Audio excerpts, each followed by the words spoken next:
Hey, good morning, YouTube. This is Adventure In coming to you with the daily report.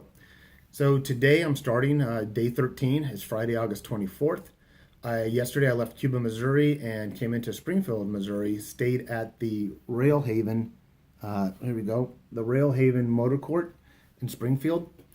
It's a historical motor court from the Route 66 heydays that the Best Western properties have acquired, and they do a really good job in preserving the heritage and history of the motor court, at the same time adding some newer amenities and technology and the way they have their customer service.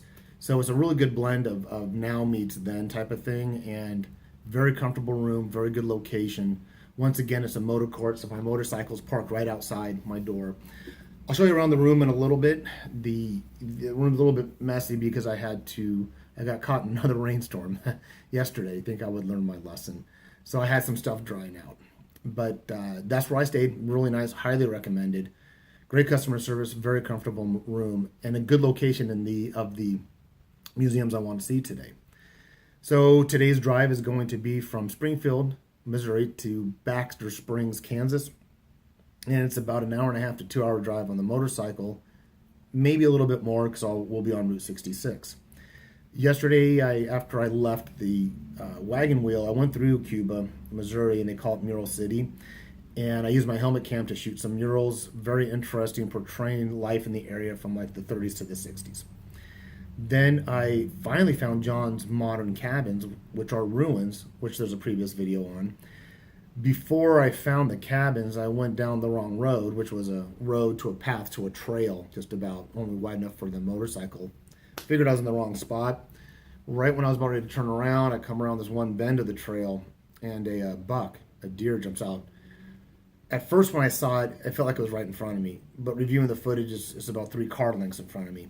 It jumps out perpendicular to me, and it kind of looks at me, and then makes a right away from me and runs down the trail. And at that point, I said, I'm not in the right spot. I made a U-turn, looked at my GPS, looked at some maps, found the cabins. If you want to hear more about the cabins, look at the video I had done previously. After that, I went to Lebanon, Missouri, to the Munger Moss to visit Ramona, which I stayed there last week on my eastbound trip. And then after that, I went to the Lebanon Library Museum. The library is co-located with the museum.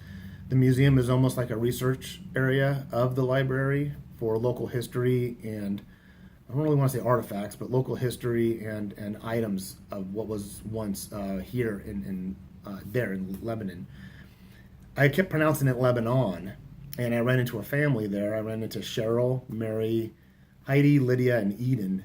And Cheryl said, you're pronouncing it wrong. I go, I know I am, but I forgot how to pronounce it. And she says, it's not Lebanon, like in the Middle East, it's not Lebanon, it's Lebanon. And if you're pronouncing it Lebanon, people will know that you're not from the area. And so I thought, you're right. And I want to pronounce these cities correctly, just like I make an effort on pronouncing people's last names correctly. So it's not Lebanon, it's Lebanon. And I kept pronouncing Rolla, which is further north. And then tomorrow I'll be passing through an area in Oklahoma that's spelled like Miami, Florida, but they pronounce it Miami. So, but I got to thinking, Cheryl, if I ever did end up in the Middle East, in Lebanon, of course I know how to pronounce that. I've been doing it the whole time by mistake in your town of Lebanon, but I don't think that would be good enough. So I started thinking, what could I do to blend in more with the population if I ever did go to Lebanon, Middle East? And fortunately for me, locally in Lebanon, I came up with something, and want to know what you thought. So hold on real quick. I'm going to show you what I've come up with so I can blend in better with the population if I ended up in Lebanon, Middle East. So, so Cheryl, what do you think? I think it's kind of like Wyatt Earp meets the Sheik, right? So I figure if I ever do end up in Lebanon, Middle East, and I have this on, like you said, I'll probably fit in better and people will think I'm a local. I just have to learn how to keep my mouth shut because I don't think I know any words in that foreign tongue, nor do I think if I did, I would have the right accent. But I figure if I just said the word Lebanon and was dressed like this, I would probably fit in a little bit better and people would consider me a local. So thanks for the tip. I hope this works out for me. I'll let you know how it works out in the end. But I don't plan on going anytime soon. But if I do, now I'm prepared, thanks to you. I enjoyed your town of Lebanon, and I hope to visit it again soon. In a little bit, we're going to go ahead and walk around, and I'm going to show you the room a little bit. Actually, let's go ahead and do that now.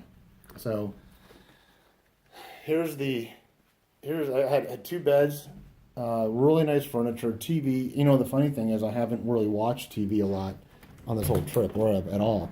I get to park my motorcycle right outside, and there was actually somebody walking by. I try not to capture too many people on camera that I'm going to put on YouTube. There's a little bit of a mess right there. That's where all my gear is being stored right now. Let me back up here. So there's the countertop. It's really a spacious room. And one thing I was really actually surprised on how big the bathroom is. They got a hairdryer here, coffee pot. We got a coffee pot over here. But let's go ahead and let's go into the bathroom and see how big the bathroom is. Hold on real quick. Hey pal, I'm cleaning in here. Can't you give me about 5 minutes? I'm almost done. Can't you give Mr. Clean a break for once? Oh, sorry about that, Mr. Clean. I didn't realize you were still working in the bathroom. Well, like I said, Best Western, they go all out making sure that we get the cleanest and the brightest rooms. So don't forget, when you're traveling down Route 66, if you get an opportunity, stop off. Let's see if I can get it for you. Stop off at the Best Western. They really know how to treat their customers, and they really keep a clean place. I really had an enjoyable time here. So, I wanted to give a quick shout out to Private PV2. I met in the little town of Uranus. Yes, it is a real town, little touristy area. But a shout out to PV2 Romero. Good luck in your military career. Once again, thanks for your service and your commitment to the country. I hope you have a very inspiring and exciting career. Yes, that was the other stop I made, was the tourist stop. I don't know if it's really classified as a town or just the touristy area, but yes, that's the name of it. That's the way it's spelled. Let's see. Oh, the rain, when I got caught in the rain, by the way, that was in Conway. And what was happening is, as I was traveling down the highway, even though the rain was light, the trucks were kicking up a lot of water. So I ended up pulling off, and ironically, right when I pulled off, I realized that I was actually running low on gas also. So I just hung out there for a while, got in a really cool conversation with one of the attendants outside. We were talking about, just life in general, waiting for the storm to lift. And my bike was able to stay dry. They let me stay there as long as I can. So thank you very much for accommodating a traveler like me who was kind of stranded in the rain. You guys made me feel secure and comfortable. I appreciate that. Today I'm looking forward to going to the Route 66 Car Museum here in Springfield. They open up at 9. One other thing I might have to do today, which I probably should make a priority, is get my rear tire replaced. I knew it was looking kind of questionable, and I should have had it replaced before the trip, but I thought it would last longer. So another person noticed it at the gas station, and they're absolutely right. In the dry stuff environments, I'd be fine, but in the wet environment, I have lost a lot of tread. So once again, better safe. Being safe makes things fun, and it gets me home. So let me do that. There are a few gas stations along the way, relic restored gas stations that will probably be stopping off. I have just a short distance to get to Baxter, so it'll afford more time for me to stop and see things. And I'm also going to whatever motorcycle shop I go to. I'm just going to go ahead and break down and buy the waterproof jacket. Now, the climb induction jacket that I have been using, it's a mesh ventilated jacket. I got it because on my first attempt in Route 66, I was using a full leather jacket. But the climb induction jacket and most of my riding gears, oh come on. Most of my riding gear is made by this company. When I went to that little town of Uranus, whatever it was called, town or truck stop, the girl at the magic store, she kept calling me Kim. She goes, "You probably have your name embroidered on that." She was a sword swallower. They were in that Ripley's Believe It or Not section, but she kept calling me Kim. Klim, Klim is the name of the manufacturer. But it's a great induction jacket for heat. There's nothing better, honestly, for maximum protection and maximum ventilation. You're not going to beat this. Now it does come, or this version came with a liner, waterproof liner, but it's like you're in a sauna, and I think the later versions they dropped the liner and dropped the price. But the thing of it is, when the rain's hitting you, everything in my pockets got soaked. So I'd rather have the shell over the jacket, and it'd be easier to put on instead of taking the jacket off, put the liner on. So I'm going to break down and buy a jacket that goes over this.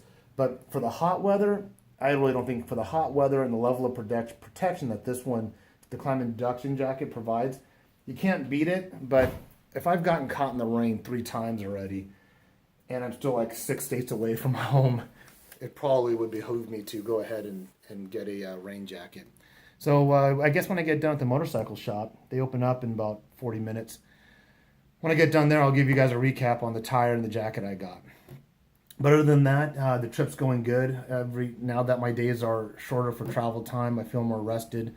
It's more enjoyable because I have more time to stop. And I have more time to meet people like you on the road. So you guys are making all the difference. It's the experience of a lifetime for me. And every time I run into people on the route, whether they're locals or travelers, it just adds to it. So always remember this. Life's an adventure.